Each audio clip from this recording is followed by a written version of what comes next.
हम लाते हैं top news, आपके फेवरेट टॉक शोज और अनलिमिटेड एंटरटेनमेंट सिर्फ यूट्यूब पर। अगर आपने अभी तक हमारा चैनल सब्सक्राइब नहीं किया तो अभी सब्सक्राइब करें और बेल आइकॉन को क्लिक करके हमारी लेटेस्ट वीडियोस के बारे में अपडेट जानें। सब्सक्राइब कीजिए और हम आपको लिए चलेंगे आपकी फेवरेट वीडियो की तरफ।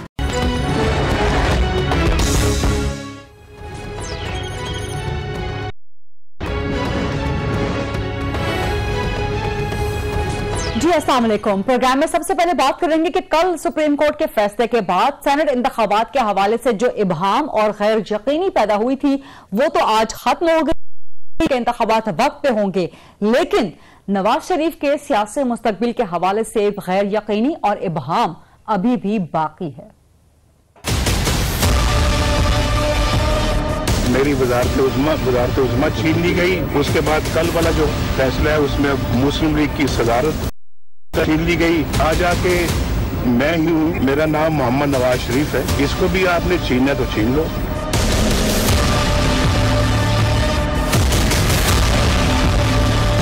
नवाज शरीफ ये चाहता है कि जुडिशरी और पार्लियामान का कॉन्फ्रंटेशन हो। They have to hold Nawaz Sharif, they also have to hold general Musharraf accountable.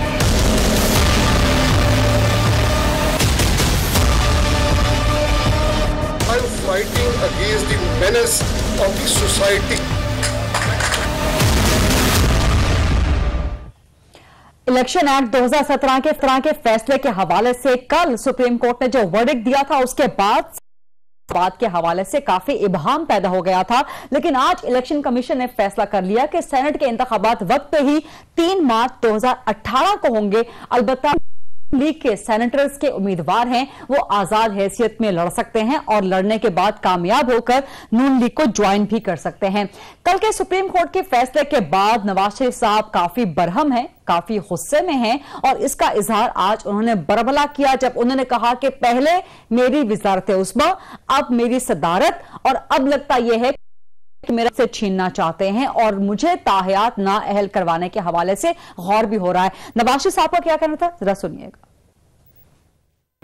लेकिन सुप्रीम कोर्ट के बाद दीगर जो फैसले आ रहे हैं वो नवाज शरीफ स्पेसिफिक है, वो स्पेसिफिक। हमारा ऐसा कोई कानून नहीं है कि किसी की जात के गिर्द घूमता हो। पहले वज़ारत उज़्मा छीनी गई, कल पार्टी की सदारत छीनी गई और अब मजीद गौर ख्वास करें कि शायद नवाज शरीफ को जिंदगी भर के लिए जो है वो सियासत से महरूम कर देंगे। अब आ जाके मैं ही हूँ, मेरा नाम मोहम्मद नवाज शरीफ है, इसको भी आपने छीना।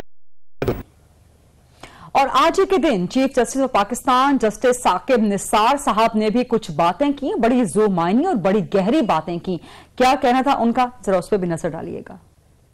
हमें जंग नहीं लड़नी, हमने किसी के साथ महाजराई नहीं करनी, हमें जंग अपने साथ लड़नी है। हमें जंग लड़नी है उन लोगों के लिए जिनकी अनफॉर्चुनेटली इस्तात नहीं है अपने हकूक हासिल करने की। इस मुल्क में रूल ऑफ लॉ होना चाहिए। इस मुल्क की बता जो है वो रूल ऑफ लॉ से, और रूल ऑफ लॉ का मतलब है equality to law for all.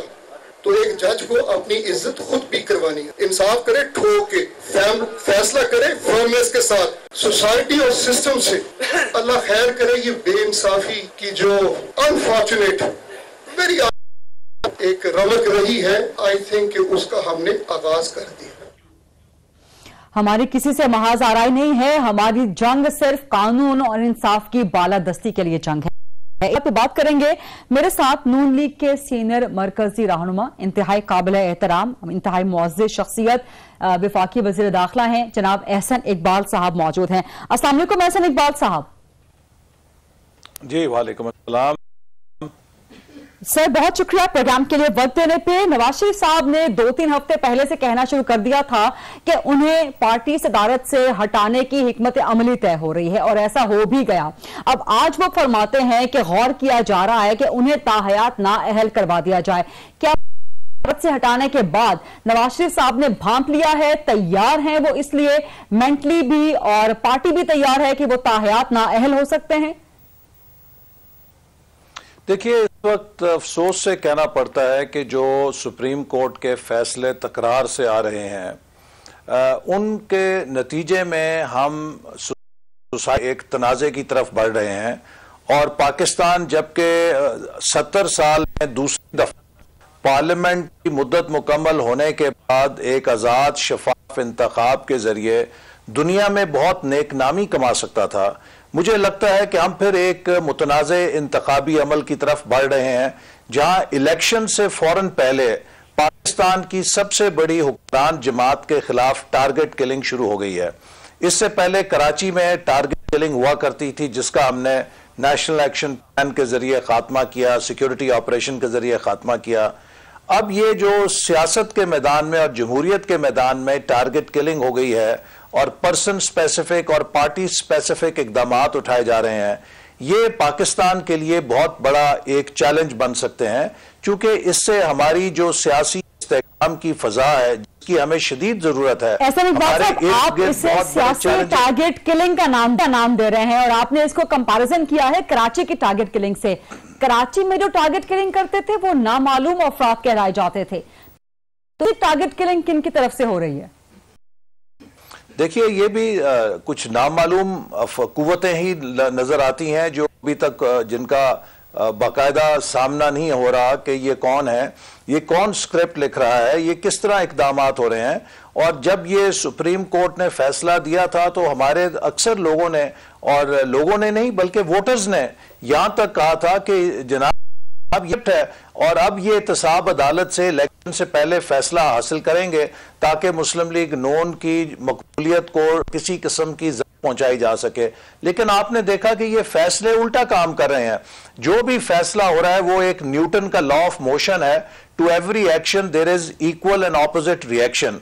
लेकिन चूंकि हर एक्शन के रद्द अमल में दुगना रद्द अमल आ रहा है अवाम की तरफ से, तो ये बहरहाल जो उनकी दानिश में वो हमारा नुकसान कर रहे हैं, हमारे लिए वो बहुत बड़ा फायदा कर रहे हैं। मैं देख रहा था जो कारकुनों में शिद्दत जज्बात थी और वो जिस अंदाज में नारा लगा रहे थे कि मैं भी नवाज हूं, तो उन्होंने तो बहुत सारे नवाज शरीफ पैदा कर दिए। ऐसा नहीं इकबाल साहब, मुझे यही आपसे सवाल भी करना था कि कल पार्टी सदारत से नाअहल किया सुप्रीम कोर्ट ने और आज शाहराहे दस्तूर पे वाक़े पंजाब हाउस में कारकुनों की तरफ से वोटर पावर दिखाई नवाज शरीफ साहब ने और इजलास की सदारत भी की। तो वो इजलास की सदारत ने की नवाज शरीफ साहब ने। देखिए, वो कोई बाकायदा रस्मी इजलास नहीं था, गैर रस्मी मुशावरती इजलास था, लेकिन इस बारे में कोई इबाम नहीं है कि मुस्लिम लीग नून के रूह रवान नवाज शरीफ साहब के वो हैं। ये नवाज शरीफ साहब की क़यादत जिसने मुस्लिम लीग को, जो एक ड्राइंग रूम की पार्टी हुआ करती थी जिसमें चंद लोग एचकन और जिना कैप पहन के ड्राइंग रूम के अंदर करारदादें पास किया करते थे, उस जमात को गली कूचों जमात बना दिया, जिसमें गरीब लोगों को शमूलियत दी, अपने तरक्याती प्रोग्राम से और विजन के साथ उन्होंने मैसेज को अट्रैक्ट किया और आज कराची से गिलगित तक उनकी फॉलोइंग है। तो ये चीज इस तरह जो सियासी हकीकतें हैं उनको अदालती तस्लील नहीं किया जा सकता। भुट्टो साहब को फांसी लगा दी गई थी, लेकिन क्या सियासत से भुट्टो फैक्टर खत्म हो गया था? नहीं हुआ। तो इसलिए नवाज शरीफ साहब और मुस्लिम लीग नून का एक बहुत गहरा ताल्लुक है और ये ताल्लुक कभी खत्म नहीं हो सकता। ऐसे नहीं बात साहब, आपने कहा कि सियासी हकीकतों को अदालती फैसलों से बदला नहीं जा सकता, लेकिन अदालती फैसले क्या सियासी जोर दबाव या असर रसूख से बदले जा सकते हैं? अब एक अदालती फैसला तो आ गया है जो नून लीग को मानना भी है और मान भी लिया है, तो ये बताएं कि अब नून लीग का नया सदर कौन होने जा रहा है? इस बारे में हमारी पार्टी और अनकरीब बाज़ाब्ता ऐलान करेगी, लेकिन मैं ये जरूर कहूंगा कि जो सियासी फैसले हैं वो किसी तरह भी सुप्रीम कोर्ट के फैसलों पर असरअंदाज नहीं हो सकते। लेकिन यह बात है कि हमारे सुप्रीम कोर्ट के बहुत से फैसले हैं जिन्हें बाद में तारीख ने सियासी करार दिया है। मौलवी तमीजुद्दीन का फैसला जो बहसियत स्पीकर उनके खिलाफ जस्टिस मुनीर ने दिया, वो सुप्रीम कोर्ट का फैसला, लेकिन बाद में उसको एक बहुत मुतनाज़ा सियासी फैसला दिया गया। आज मेरा नहीं ख्याल सुप्रीम कोर्ट का कोई फाजिल जज जस्टिस मुनीर के उस फैसले को डिफेंड कर सकता है। इसी तरह बाद में नुसरत भुट्टो केस, जफर अली शाह केस और दीगर ऐसे केसेस जिसमें फौजी डिक्टेटरशिप को लाइसेंस दिया गया, आज कोई सुप्रीम कोर्ट का जज उन केसेस को डिफेंड नहीं कर सकता।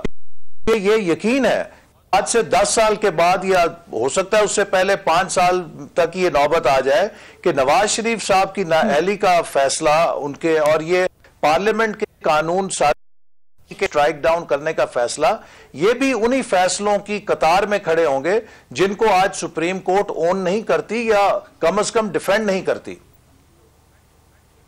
लेकिन ऐसा इकबाल साहब, अभी एक सामने आना बाकी है जो कि जजमेंट रिजर्व हो चुकी है 62(1)(f) के हवाले से, और नवाज शरीफ साहब जिस तरह की बातें कर रहे हैं, लगता है कि वो खुद बजाते खुद मेंटली तैयार हैं या उन्होंने भांप लिया है कि उन्हें ताहयात नाअहल करार दिया जा सकता है।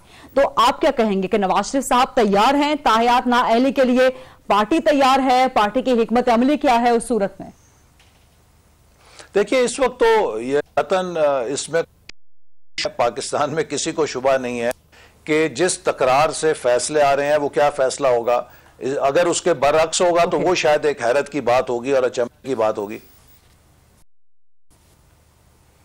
ठीक है, आप ये बड़ी गहरी बात कर रहे हैं। आज इलेक्शन कमीशन ने एक बड़ा बहरान बचा लिया है। हालांकि उनके पास जो 4 ऑप्शंस थे एहसन इकबाल साहब, उसमें टॉप पर यही ऑप्शन था कि कंसिडर किया जाए कि सेनेट इलेक्शन मुलतवी करवा दिया, लेकिन उसके बावजूद उन्होंने जो लीस्ट प्रेफर्ड ऑप्शन थी कि नून लीग के उम्मीदवार आजाद खड़े हो जाएं और जीतें तो फिर नून लीग ज्वाइन कर लें। तो क्या इस वक्त एक थीरी, कंस्पिरेसी थीरी ये चल रही है कि आजाद उम्मीदवार करने का मतलब ये है कि जो आपके कमजोर उम्मीदवार हों उन्हें कोई भी लालच देके, कोई भी दबाव देके उनकी लॉयल्टीज चेंज करवा ली जाए, कोई फॉरवर्ड ब्लॉक बना दिया जाए? क्या आपको ऐसा खदशा है? इलेक्शन कमीशन के पास एक और ऑप्शन भी थी, और वो ये कि जो पार्टी टिकट्स जारी होते हैं वो पार्टी सदर नहीं करता, वो जमात करती है और जमात का पार्लिमानी बोर्ड करता है। लिहाजा इस हवाले से ये कह देना कि अगर सदर को बरतरफ कर दिया गया है तो वो सारे टिकट जो है खत्म तस्वर किए जाएंगे, ये एक्सट्रीम इंटरप्रिटेशन थी। इलेक्शन कमीशन यकीनन ये बात कह सकता था कि हमारे पास ये फैसला जो आया है, मैसेंजर पार्टी का सदर होता है, चूंकि उसके दस्तखत इंफॉर्मेशन जाती है तो आप इसको दूसरे अपने किसी ओहदेदार से वैलिडेट करा दें जो कि बाज़ाब्ता हो, और बाकी प्रोसेस ठीक रह सकता था उस सुप्रीम कोर्ट के फैसले के नतीजे में। लेकिन जो सुप्रीम कोर्ट ने मुस्लिम लीग नून के कैंडिडेचर को खत्म किया है, इससे खुद इलेक्शन कमीशन की साख के ऊपर बहुत बड़ा सवालिया निशान आ गया है। उन्होंने खुद को एक बहुत बड़े आजमाइश के अंदर डाल दिया है, क्योंकि इलेक्शन से पहले पाकिस्तान की सबसे बड़ी जमात को इलेक्शन के अमल से और सेनेट के इलेक्शन के अमल से इस तरह जैसे मक्खन से बाल निकाला जाता है बाहर कर देना, ये पूरी दुनिया के अंदर बहुत से सवाल हमारे इलेक्शन कमीशन की आजादाना हैसियत पर और हमारे इंतखाबी अमल की शफाफियत के ऊपर। और पाकिस्तान इस वक्त कोई मुतनाज़ा इलेक्शन दोबारा अफोर्ड नहीं कर सकता, चूंकि हम इस वक्त एक इक्तसादी के अमल से गुजरे हैं और हमने बड़ी मेहनत करके पाकिस्तान 2013 के पाकिस्तान को, जो दुनिया का खतरनाक तरीन पाकिस्तान मुल्क समझा जाता था, वहां से उठा के आज इसको एक उभरती हुई मईशत बनाया है जिसमें दुनिया दिलचस्पी ले रही है, जिसमें सीपैक के मंसूबे फल फूल रहे हैं, जिसकी तरफ दुनिया राग़िब हो रही है। हमारी एक नई शनाख्त दुनिया के सामने जा रही है। तो आज अगर हम फिर सियासी इंतशार और बहरान पैदा कर देंगे, और मैं आपको गरीदा ये भी कहूं कि देखिए, मैं आपको बैसियत रिस्पॉन्सिबल वजीर दाखिला ये कह रहा हूं कि पाकिस्तान अपनी दाखिली सलामती के हवाले से बैरूनी सतह के ऊपर बहुत संगीन खतरात का सामना है। हमारे दुश्मन हमारी कामयाबियों से परेशान है, वो सीपैक की कामयाबियों से परेशान है और साजिश कर रहे हैं कि पाकिस्तान को इक्तसादी तौर पे क्रैश किया जाए। और उसका एक ही रास्ता है कि आप मुल्क के पैदा करें, मुल्क के अंदर इंतशार पैदा करें। तो अगर हम मुल्क के अंदर हमारे इदारे ऐसे फैसले करेंगे, पाकिस्तान में इंतशार फैलाने का बायस बनेंगे, तो मुझे बताइए किसका काम आसान होगा। एहसन इकबाल साहब, ये जो आप एक पिक्चर पोर्ट्रे कर रहे हैं मुल्क की अंदरूनी सलामती की सूरत हाल के हवाले से, 24 नवंबर को आप मेरे प्रोग्राम में तशरीफ लाए थे, वहां पर आपने एक हिंट दिया था, और ये उस वक्त की बात है जब इंतखाबी हल्का बंदियों का एक कंट्रोवर्सी मामला वो चल रहा था। आपने कहा था कि अगर सूरत हाल ऐसी ही रही तो इमरजेंसी लगा के आईनी तरीके से हुकूमत की मुद्दत 1 साल बढ़ाई जा सकती है। फिर अभी इसी हफ्ते आसमा शराइज साहिबा के प्रोग्राम में वज़ीर आज़म साहब ने भी इसका इशारा दिया है कि हुकूमत की मुद्दत बढ़ाई। तो अब जो पिक्चर आप पोर्ट्रे कर रहे हैं अंदरूनी सलामती की, आपको लगता है कि ये ऑप्शन ज़ेरे गौर आ सकती है कि कोई इमरजेंसी डिक्लेयर कर दी जाए और हुकूमत की मुद्दत 1 साल के लिए बढ़ा दी जाए? मैं नहीं समझता कि हालात हम इस हद तक बेकाबू होने देंगे। अगर हम सब होशमंदी के साथ काम करें, अपनी अपनी जिम्मेदारी को अपने दायरे के अंदर इख्तियार करें, तो को हम तारीख बना सकते हैं कि 70 साल में दूसरी दफा पार्लियामेंट की मुद्दत मुकम्मल होने के बाद एक मामूल का इंतखाब होगा। देखिए कितना बड़ा अलमिया है कि पाकिस्तान में मामूल की तब्दीली भी एक गैर मामूल बन चुकी है।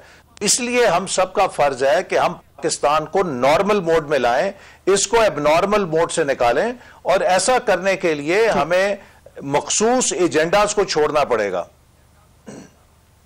ठीक, बिल्कुल ठीक। ऐसा इकबाल साहब, चूंकि वक्त भी खत्म हो रहा है, लेकिन एक इंपॉर्टेंट सवाल मुझे आपसे करना है। साबिक सदर जनरल परवेज मुशर्रफ साहब ने वतन वापसी का ऐलान कर दिया और वो कहते हैं कि आम इंतखाबात से पहले बस वो जरूर आएंगे। तो क्या वफाकी वज़ीर दाखिला अदालती अहकाम पे अमल करते हुए उन्हें गिरफ्तार करेंगे, और क्या हुकूमत आर्टिकल 6 के मुकदमे को दोबारा परस्यू करेगी? मुझे तो ये डर है कि ऐसा ना हो कि उनकी दुबई से ही जमानत ले ली जाए।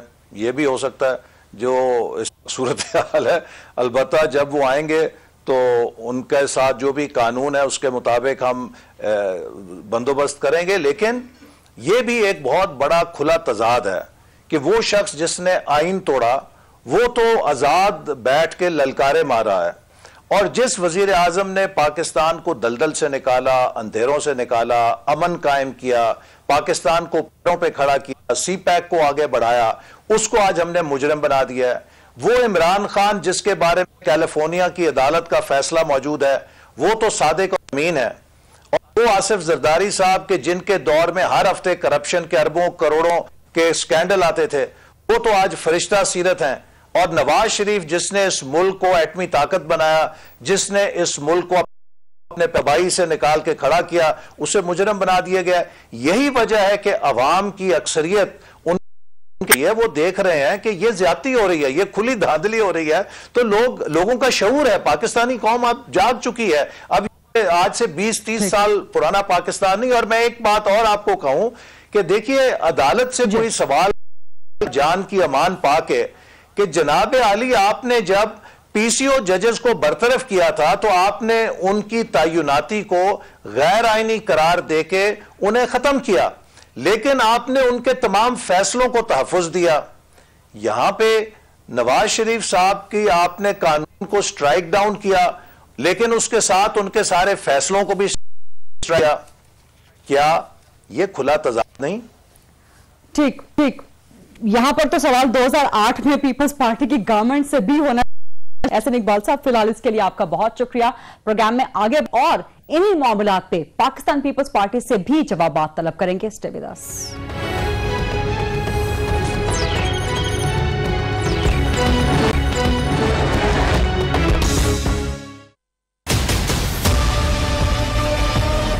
मेरी वजारत उज़्मा छीन ली गई। उसके बाद कल वाला जो फैसला है उसमें मुस्लिम लीग की सदारत मुझसे छीन ली गई। आज आके मैं ही हूँ, मेरा नाम मोहम्मद नवाज शरीफ है, इसको भी आपने छीनना तो छीन लो।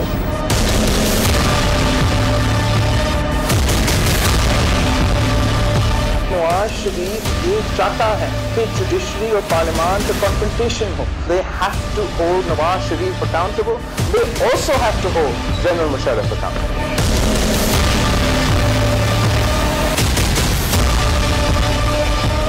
I am fighting against the menace of the society. Welcome back after the break. और अब बात करेंगे इस हवाले से कि कल सुप्रीम कोर्ट का जो एक बड़ा फैसला सामने आया था, जिसके बाद मुल्क में एक बहुत बड़ा सियासी इंतखाबी बहरान पैदा हो गया था। आज इलेक्शन कमीशन के फैसले के बाद वो बहरान अपेरेंटली खत्म तो हो गया है, क्योंकि सेनेट इलेक्शन टाइम पर हो रहे हैं। लेकिन जो इलेक्शन कमीशन ने अपना नोटिफिकेशन आज जारी किया है, उसके जो सबसे पहली ऑप्शन इलेक्शन कमीशन के ज़ेरे गौर थी वो यही थी कि कल सुप्रीम कोर्ट के फैसले के बाद क्या सेनेट के इंतखाबात मुलतवी करवा दिए जाएं या ना मुलतवी करवाए जाएं। अगर इलेक्शन कमीशन इस ऑप्शन नंबर 1 को कंसिडर कर लेती तो पाकिस्तान की तारीख में शायद ये एक बहुत बड़ा होता कि पीपल्स पार्टी जो कि इस मामले में को पिटिशनर थी, जो कि खुद भी पिटीशन लेके सुप्रीम कोर्ट गई थी, वो आखिरकार एक इंतखाबी प्रोसेस, एक डेमोक्रेटिक प्रोसेस के रखना डालने या उसमें रुकावट बनने के अमल का हिस्सा बनी है। क्योंकि आसिफ अली जरदारी की क़यादत में पीपल्स पार्टी इस बात का क्रेडिट लेती है कि पहली बार एक जमहूरी हुकूमत के खात्मे के बाद पुरअमन और जमहूरी तरीके से दूसरी हुकूमत को इक़्तिदार और इंतखाब जो है वो अखिल हुआ था। इसी हवाले के सुप्रीम कोर्ट के बड़े फैसले के हवाले से बिलावल भुट्टो जरदारी साहब ने आज कुछ बातें की थी। क्या कहा था उन्होंने, जरा पहले वो सुन लीजिएगा। नून लीग ने अपने आप को जानबूझ के इस सिचुएशन में डाला है। जब ये कानून पास हो रहा था, पूरे ऑपोजिशन कह रहे थे कि ये स्ट्राइक डाउन होगा। नवाज शरीफ ये कि जुडिशरी और पार्लियामान का कॉन्फ्रंटेशन हो। अगर आप सिर्फ हम सियासतदानों के खिलाफ फैसले ले सकते हो और जनरल मुशर्रफ को बाहर भेजेंगे तो ये स्टिग्मा लगेगा, नवाज शरीफ का नैरेटिव में कुछ आएगा, but that doesn't change the fact that the courts have to do the law, so they have to hold Nawaz Sharif accountable. Bilawal Bhutto साहब तो कह रहे थे कि जो कुछ भी हुआ है कल सुप्रीम कोर्ट के फैसले के बाद नून लीग उसकी जिम्मेदार है। लेकिन नवाज शरीफ साहब ने भी आज ये एतराज उठाया। उसके बाद नून लीग की तरफ से बड़ी शद्दोमत के साथ ये एतराज कि यही जो कदगन थी, यही जो पाबंदी थी, ये जुल्फिकार अली भुट्टो साहब ने 1975 में हटाई थी।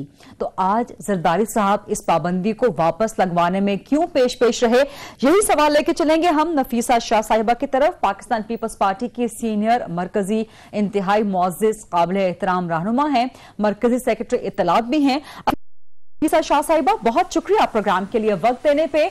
और ये जब आप लोग खैर कहानी तो बहुत लंबी है, जब तक हम इस डिबेट में जाएंगे कि नेशनल असेंबली में ये बिल कैसे आया था, फिर सेनेट में कैसे गया था, वहां पर इस पर डिबेट क्यों नहीं की गई, और अगर डिबेट हुई तो वहां पर उसको रोका क्यों नहीं गया। लेकिन जो अब नवाज शरीफ आज एतराज सामने आया है, वो कहते हैं कि 1965 में एक आमिर के दौर में ये कदगन और पाबंदी लगाई गई थी कि नाअहल शख्स सबराही नहीं कर सकता, जो कि फिर जुल्फिकार अली भुट्टो साहब ने आके वो पाबंदी हटवाई थी। फिर एक और आमिर मुशर्रफ ने आके 2002 में दोबारा ये पाबंदी लगवा दी। उसके बाद नवाज शरीफ साहब ने हटवाने की कोशिश की, अब जरदारी साहब ने ये लगवा दी। तो ये पीपल्स पार्टी के लिए क्या बाइसे इत्मीनान है या कहीं ना कहीं बाइसे निदामत है? वालेकुम सलाम गरीदा, बहुत शुक्रिया। सबसे पहले जो आपने पहले एक इशू रेज किया, जवाब दूंगी कि आया सेनेट इलेक्शंस अगर खुदा न खास्ता डिले होता तो उसमें पीपल्स पार्टी की यकीनन एक रोल समझा जाता, क्योंकि हम पिटिशनर्स हैं। इसको मैं वाज़ेह कर, पीपल्स पार्टी की पिटिशन हरगिज़ ये नहीं थी कि जमहूरियत का रास्ता रोकें, कि इलेक्शंस ना हो और कोई भी ऐसा कदम हो कि जमहूरी तसलसल जो है वो उसमें ब्रेक लगे। हमारी प्ली तो सिंपली इस इशू पर थी कि ये जो कानून है ये पर्सन स्पेसिफिक है। एग्जैक्टली उस प्ली में हमारे कानूनी नुक्ते तो माहिरीन बताएंगे। अब आपने जो दूसरा सवाल उससे रिलेटेड पूछा है, वो आपने ये पूछा है कि मियाँ साहब जो है वो कह रहे हैं कि शहीद जुल्फिकार अली भुट्टो ने ये कानून हटवाया था। ये बिल्कुल हकीकत है हमारा, और ये भी मैं मान रही हूँ, मानना चाहिए जो सच है कि सारी जमातों ने मिलकर इस प्रोविजन को, जो ये प्रोविजन क्या है, प्रोविजन ये है, ये प्रोवाइजो है। अगर एक बंदा डिस्क्वालिफाइड है तो वो पार्टी का हेड नहीं बन सकता। ये जनरल मुशर्रफ के ज़माने में आई थी। ये प्रोवाइजो जो है वो हटाया गया। ये मैं मानती हूँ कि सारी जमातें, मुझे नहीं पता कि कॉन्शियसली या अनकॉन्शियसली, सारी जमातों ने इस जब ये शिक रिमूव हुआ पे किसी ने भी कोई इतराज नहीं किया और कुछ ने तो अलाउ भी किया। और ये डिटेल्स तो फिर और जो कमेटी में थे वो ये देंगे। लेकिन मसला उस वक्त आया जब सुप्रीम कोर्ट की जजमेंट आई। सुप्रीम कोर्ट की जजमेंट जो है इसी दौरान आई जब शायद ये सिलसिला पास होने वाला जो है, ये कानून जो है असेंबली में डिबेट हो रहा था, और ये फिर इसको उस वक्त नोट किया गया। कि अब जबकि सुप्रीम कोर्ट की जजमेंट आएगी, अब कैसा लगेगा। इंटरप्रिटेशन इसमें ये ना हो कि इससे एक शख्स जो ये वापस अगर पार्टी का हेड बन रहा है, तो ये ऐसा तो नहीं लगेगा कि सुप्रीम कोर्ट के जजमेंट की कॉन्फ्रंटेशन हो रही हो। ये जब पॉइंट आउट किया गया तो ऑपोजिशन की सब जमातों ने एतराज किया कि इसमें जल्दबाजी ना करें, इस शिक को रहने दें, जनरल मुशर्रफ वाले शिक को रहने दें, क्योंकि अगर आप नहीं रहने देंगे तो इसके दो इश्यूज आएंगे। एक ये लगेगा कि एक पर्सन स्पेसिफिक प्रोविजन जो है, प्रोवाइजो एक पर्सन स्पेसिफिक लॉ बन रही है, प्रोवाइजो हट रहा है, मींस पर्सन स्पेसिफिक जो है वो लॉ बन रही है। और दूसरा इशू ये लगेगा कि हम खुदा न खास्ता पार्लियामेंट जो है वो कन्फ्रंटेशन कर रही है सुप्रीम कोर्ट की जजमेंट की, इसीलिए लेकिन नफीसा शाह साहिबा, ये जब पार्लियामेंट में प्रपोज हुई थी तो ये 17 नवंबर 2014 की तारीख थी, जब पनामा का कहीं कोई जिक्र भी नहीं था 2014 में। तब पीपल्स पार्टी के एक रुकन ने जो है ये प्रपोज किया था कि इस प्रोवाइजो को हटा दिया जाए, और कल जो एक फैसला आया है सुप्रीम कोर्ट का, उससे एक आर्जी लेकिन बहुत बड़ा धचका निजाम को लगा तो था। देखिए, निजाम को इसलिए धचका लगा कि सब जमातें इंक्लूडिंग पीपल्स पार्टी, हमने ये कहा नून पार्लियामेंट्री पार्टी को, और इस पे बहुत बहस हुई कि आप पार्लियामेंट जो है वो अपना विजडम दिखाए और ऐसा कदम ना ले, तो कल सुप्रीम कोर्ट में अगर 10% 5% भी पॉसिबिलिटी है स्ट्राइक डाउन की, तो उससे पार्लियामेंट का कद वैसे तो कोई कद नहीं, लेकिन पार्लियामेंट की सुप्रीमेसी ऐसा लगेगी कि कॉम्प्रोमाइज हुआ है, और जुडिशरी ने पार्लियामेंट्री लॉ को स्ट्राइक डाउन किया है, जो कभी नहीं होना चाहिए। पार्लियामेंट ऐसे कानून ले और लेके आए जो ये ना हो कि सुप्रीम कोर्ट उनको अंडू करे। इससे एक ताजाब क्रिएट होगा, और इससे जो एक तवाजुन है इदारों में वो अफेक्ट होगा। जब वो अफेक्ट होगा, यकीनन जमहूरियत कहीं ना कहीं वीकन होगी। ठीक है, ठीक है, ठीक है। बहुत बहुत शुक्रिया नफीसा शाह साहब हमारे मौजूद थी। पीपल्स पार्टी का किरदार क्या है इस सारे सिनेरियो में, उसकी वजाहत कर रही थी। प्रोग्राम में लेते हैं एक छोटी सी ब्रेक, और ब्रेक के बाद जब हम वापस आएंगे तो बात करेंगे पीएसएल के हवाले से।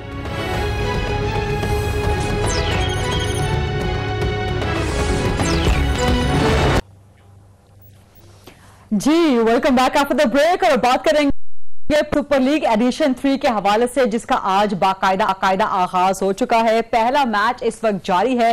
मुल्तान सुल्तान्स डिफेंडिंग चैंपियंस के खिलाफ अपना खेल जारी रखे हुए हैं। इसी हवाले से बात कर साथ हैं जावेद आफरीदी जो कि मालिक हैं पेशावर ज़ल्मी के डिफेंडिंग चैंपियंस के, और हैदर अजहर जो क्रिकेट ऑपरेशंस हैं मुल्तान सुल्तान्स के। अस्सलाम वालेकुम जावेद आफरीदी साहब, बहुत शुक्रिया प्रोग्राम के लिए वक्त देने पे। चैंपियंस हैं आप लोग, नई टीम है लेकिन खिलाड़ी पुराने हैं, क्या तासुरात हैं आपके और क्या आपकी विनिंग स्ट्रैटेजी है? जी अस्सलाम वालेकुम गरीदा, आपका शुक्रिया। पाकिस्तान सुपर लीग के आगाज पर पाकिस्तान में सबको मुबारकबाद और नेक ख्वाहिशात का पैगाम। पेशावर ज़ल्मी दिफाई चैंपियन के तौर पर एक बार फिर अच्छी कारकर्दगी दिखाने को तैयार है। पीएसएल फाइनल पेशावर ज़ल्मी की फतह और सबसे बढ़कर लाहौर में पीएसएल फाइनल का इनेकाद एक तारीखी मौका था। पीएसएल 3 के लिए भी पेशावर ज़ल्मी की मुकम्मल तैयारी है इंशाल्लाह, और हमारे एक दो इंजरी मसाइल हैं, जैसे हज़ाई मैचेस में नहीं, शकीब उल हसन पीएसएल से वो बाहर हो गए हैं इंजरी की वजह से, लेकिन मुझे पूरा भरोसा है अपने मैनेजमेंट पे। मोहम्मद अकरम, यूनुस खान और सकलैन मुश्ताक जैसे बेहतरीन कोचेस की मौजूदगी में इंशाल्लाह मुझे कारकर्दगी की तवक्को है। ओके, आपको बेहतरीन कारकर्दगी की उम्मीद है। अब ये बताएं कि मुल्तान सुल्तान के साथ जो आपका टाकरा लगा है, तो उनका स्लोगन है कि इस बारी साड़ी बारी, तो आप समझते हैं कि साड़ी बारी आएगी, क्योंकि इंतखाबात में भी सियासत में भी बारियां लेने का साल चल रहा है? बिल्कुल आपने सही फरमाया, सियासत को खेल से दूर रखना बेहतर होगा। मुल्तान के दोस्त कहते हैं कि साड़ी बारी तो सबकी हानि है। अब देखना ये होगा कि कौन अपनी बारी पर अच्छी कारकर्दगी दिखाता है, लेकिन ये बात पहले मैच से यकीनी है कि पाकिस्तान सुपर लीग का हर मैच पाकिस्तान क्रिकेट की जीत है। बहुत बहुत शुक्रिया जावेद आफरीदी साहब। और अब चलेंगे हैदर अजहर जो कि GM क्रिकेट ऑपरेशन है। अस्सलाम वालेकुम हैदर अजहर साहब, पहला मैच है, पहली एंट्री है, नर्वस है, एक्साइटेड हैं, तैयारियां कैसी हैं? सबसे पहले तो जी thank you for having me on board. बहुत ज्यादा एक्साइटेड है गरीदा। हम लोगों की पिछले 6-7 महीने की तैयारियां कंप्लीटली इस मोमेंट के लिए ही हो रही थी, तो हम लोग बहुत ज्यादा एक्साइटेड हैं। हम बहुत ज्यादा लुक फॉरवर्ड कर रहे हैं। आज मैच को भी नेचुरली ओपनिंग सेरेमनी का भी हिस्सा होंगे। जहां तक आप बात कर रही है कि कॉन्फिडेंस लेवल की और तैयारियों की, उसमें भी हम वेरी वेरी कॉन्फिडेंट। हमारे पास एक बहुत एक्सपीरियंस्ड कोचिंग स्टाफ है, बहुत ही एक्सपीरियंस्ड स्क्वाड है हमारे पास, जो पूरी तरीके से पहले मैच में ही ना सिर्फ हिस्सा लेने के लिए तैयार है, बल्कि जीतने के लिए भी तैयार है। ठीक है, अच्छा आपका जो स्लोगन है, जो टैगलाइन है, जो मोटो है, वो ये कि साड़ी बारी। इंतखाबात का साल है, वैसे भी सियासत में भी बारियां लेने की कोशिश हो रही है। आप कहते हैं कि मियां साहब जान दो, साड़ी बारी आन दो। जरदारी साहब कहते हैं कि जी इस बारी हमारी बारी, जरदारी की बारी। नवाज शरीफ कहते हैं कि नहीं जी इस बारी फिर शेर। तो आप लोग साड़ी बारी ले सकेंगे पेशावर ज़ल्मी डिफेंडिंग चैंपियन से? मैं जहाँ तक पॉलिटिकल सिनेरियो को I would refrain from commenting. बस यही शुरू करूंगा कि जिन के आपने नाम लिया वो PSL नहीं खेल रहे, लेकिन हमारे लिए भी वही बात है, डिफेंडिंग चैंपियन के खिलाफ खेल रहे हैं।